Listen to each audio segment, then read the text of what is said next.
कैलास अनाप रियांश मटेरियल या कंपनीमध्ये आरोग्य सल्लागारचं काम करतो. मी आज आलोय दाड बुद्रुक येथे, दाड बुद्रुक तालुका राहता.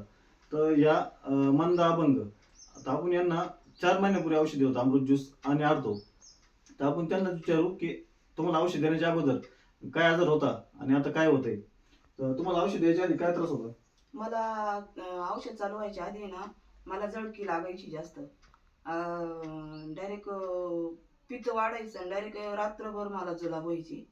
मग ते पहिल्यांदा बंद झाले हे ज्यूस चालू केल्यापासून. हे ज्यूस चालू केला ना मग जुलाब राहिले आणि पूर्णपणे हातपायाचा थरथर कापत होता ना तो पण बंद झाला. आणि मला जशी हिंमत आली आणि माझ्या पार डोक्यापासून तळपायापर्यंत ज्या यातना होत होत्या का त्या बऱ्याचशा कमी झाल्या. आणि परत ते जेवण भूक लागायला लागली, मला जास्त भूक लागायला लागली. पण माझं जे हातावर भार देऊन मी जे उठत होते का ते मला उठता येत नव्हतं. तर मला आता तशी हिंमत आली उठायला.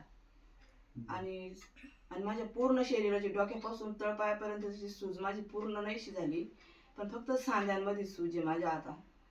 पण ते मला औषधामुळे ते पण हळूहळू मला रिझल्ट येऊ राहिला. म्हणजे बघा मित्रांनो, यांना आपण जवळ 4 महिन्यापासून औषध चालू आहे. म्हणजे यांचा आजार जवळजवळ 10 वर्षापासून होता.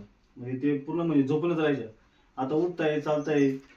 पण हे दुखणं जेवढं मोठं आहे तेवढं आपलं आयुर्वेदात ते कव्हर करायला वेळ लागतो. तर मित्रांनो, जेवढा आजार मोठा तेवढा कोर्स पण तुम्हाला तसं करावं लागेल. तेवढंच की तुमचे आयुर्वेद आहे तुमच्या मुळावर काम करणार आहे. आजार जिथं मुळे तिथंच काम करणार ते.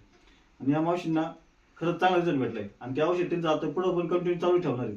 त्यांचं फक्त राहिले फक्त गुडघे. आणि गुडघे कसं थोडा वेळ लागणार आहे. गुडघे कारण पूर्ण शरीराचा बोजा गुडघ्यावरच आहे. तर यांना असा रिझल्ट भेटलाय तर तुम्ही सुद्धा या अमृत ज्यूस वापरायला पाहिजे. लोकांनी अमृत ज्यूस घ्यायला पाहिजे का? हो, कारण की माझ्या पूर्ण शरीरात आंबटपणा तयार झाला होता. फार असं मला फार तोंडातून बी आंबट पाणी येत होतं आणि जुलाब व्हायचे. मला जेवण पचत नव्हतं. आणि जेवण केलं का डायरेक्ट आंबाट ढेकरं येत होते. मला डायरेक्ट पचनच नव्हतं होत. आणि पूर्ण शरीराला सूज होती. माझी पूर्ण शरीराची सूज ओसरली. आणि आता फक्त एवढंच का बा चालायला मला आता थोडा उठून रिझल्ट येऊ राहिला थोडा थोडा. तर बघा मित्रांनो, एकदा तर तुम्ही अमृत ज्यूस घ्याच. कारण हा व्हिडिओ बघून तुम्हाला पण एकदा विचार करण्याची वेळ येणार आहे. आणि अमवाताचा आजार आहे माझा. हा रक्तातून आहे. त्यांना अमवाताचा त्रास आहे, हा रक्तातून होता. पण त्यांना जवळजवळ 60-70% रिझल्ट मिळालाय. तर हर रियांश घर रियांश.